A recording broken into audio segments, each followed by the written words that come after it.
નમસ્કાર, real power ન્યૂઝમાં આપનું હાર્દિક સ્વાગત છે। સમાચાર મળી રહ્યા છે પાદરાથી।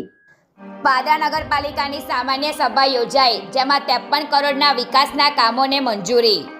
આજ રોજ પાદરા નગરપાલિકાની સામાન્ય સભા નગરપાલિકાના સભાખંડમાં નગરપાલિકા પ્રમુખ મનીષાબેન પટેલ, કારોબારી ચેરમેન સચિનભાઈ ગાંધીની અધ્યક્ષસ્થાને યોજાઈ હતી, જેમાં 53 કરોડનું બજેટ મંજૂર કરવામાં આવ્યું હતું, જેમાં વિવિધ વિસ્તારોમાં પેવર રોડ, રસ્તા, વરસાદી કાચ સહિતના વિવિધ વિકાસના કામોને મંજૂરી આપવામાં આવી છે, જ્યારે પાદરાના દબાણો પણ દૂર કરવાની ચર્ચા કરવામાં આવી હતી।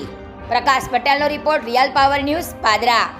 આજની આ પાદરા નગરપાલિકાની સામાન્ય સભામાં અમારા યુવા અને ઉત્સાહી એવા ધારાસભ્ય ચૈતન્યસિંહ ઝાલા બાપુના માર્ગદર્શન હેઠળ જ્યારે નગરપાલિકાની ટીમ એક થઈને કામ કરતી હોય ત્યારે આજે વાર્ષિક બજેટ રજૂ કરવામાં આવ્યું હતું। કારોબારી સમિતિ તરીકે 53 કરોડ રૂપિયાનું આજે બજેટ રજૂ કર્યું છે। 8 કરોડ પુરાંત વાળું એ બજેટ છે અને લગભગ 136 મુદ્દા જે વિકાસના હતા એજન્ડાના એ બધા સર્વાનુમતે મંજૂર થયા છે અને ગામમાં લગભગ 10 થી 12 કરોડના વિકાસના કામમાં હવે ટૂંક જ સમયમાં ચાલુ થશે અને નવી દરખાસ્ત જે ગણેશજીના વિસર્જન માટે ધારાસભ્યએ અંગત ઇન્ટરેસ્ટ લઈ અને અમારી ટીમને સોંપ્યું હતું કે આ કામ કોઈ બી હિસાબે પાર પાડવાનું છે, તો એની દરખાસ્ત અંબાજી તળાવમાં સાઈડ પર કૃત્રિમ તળાવ બનાવવા માટે લગભગ 1 કરોડ 60 લાખના ખર્ચે એ દરખાસ્ત સરકારમાં કરી દીધી છે।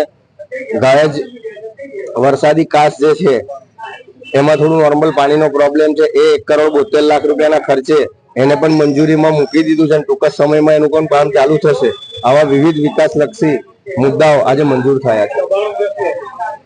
દબાણોનું મામલતદાર સાહેબ અને નગરપાલિકા સંયુક્ત થઈ અને લગભગ 4 તારીખની નોટિસ આપી છે, ત્યારબાદ નહીં ખાલી કરે તો તોડવામાં આવશે। એ ગોવિંદપુરા 4 રસ્તા જગાત નાકાથી લઈ અને માર્કેટ 4 રસ્તા સુધી તમામ દબાણો જે આવે છે। ગુજરાતી સમાચારો ઘરે બેઠા નિહાળવા માટે રિયલ પાવર ન્યૂઝ ચેનલને લાઈક કરો, શેર કરો અને સબસ્ક્રાઇબ કરો।